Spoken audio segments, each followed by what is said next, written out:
Quick follow-up on that is very recently, actually as of 2008, President Ma has advocated the concept of mutual non-denial of jurisdiction to govern, as well as mutual non-recognition of each part's sovereignty as the basis for that. And that has been accepted more or less in the international law treatises.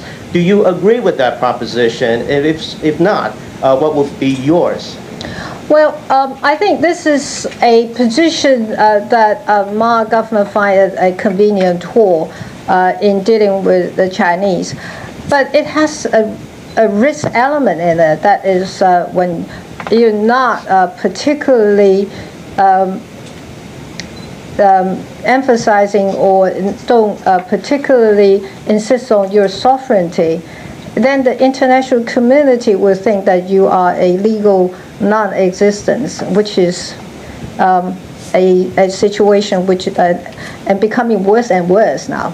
And with the Ma administration taking that sort of position, the Taiwan's international position is weakening. So while, of course, people want to have a peaceful and stable relationship across the Taiwan Strait, I want to say that we should at the same time be careful about our position internationally, especially our legal position, since you're a lawyer. We have time, I think, for one more question over here.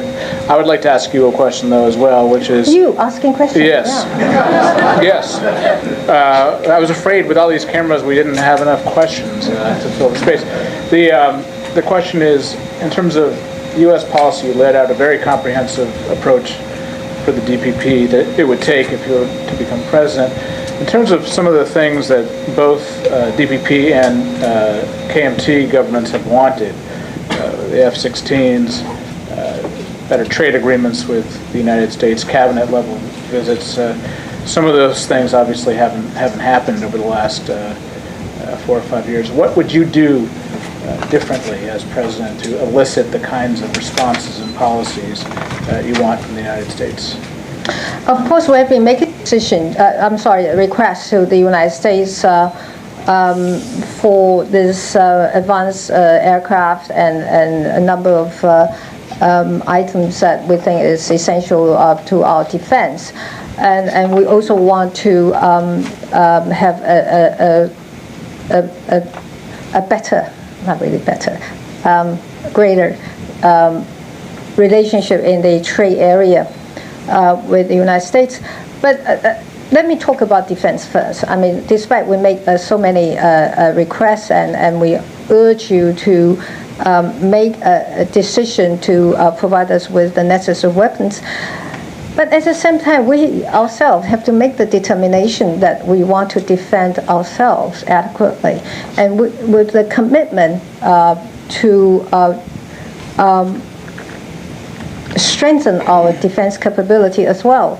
So in my speech just now, I mentioned this budget problem, and also we have to have certain amount of military reform so that the inter-service operation will be strengthened. And we also need to improve the professionalism of our military as well. And the most important thing for a leader is a political commitment to strengthen our defense capability. And it's not only a commitment, it's efforts to be made. Last question over here. Lisa Fan from Epoch Times, 大纪元时报记者. If you elected, how can you improve the a lot of Taiwanese business people recent years worked in China, and their human rights and received a lot of unjust treatment, and how you improve their situation and while balance the economic trade across the strait? Thank you. Well, as I said, this has been a problem for a long time. That is, our investment in China is not adequately protected, and our business concerns are not treated is not provided with the kind of treatment that we would expect an international investor would receive.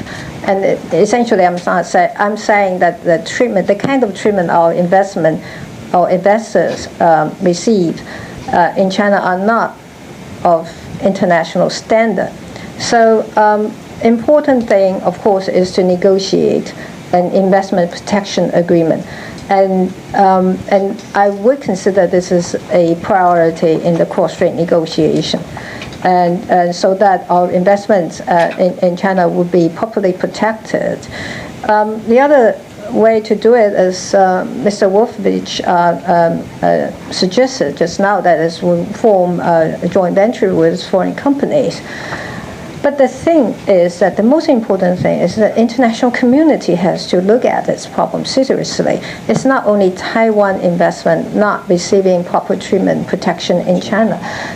It's a concern that is also an international concern, in the sense that foreign investors in general in China are not accorded with the kind of protections that they should have as international investors. So it's a matter of how China would convince the world and the international community that it is a decent place for investment. Well, Dr. Tsai, thank you so much for honoring us with your presence here at AEI. You always will have a friend here. And thank you all for coming as well.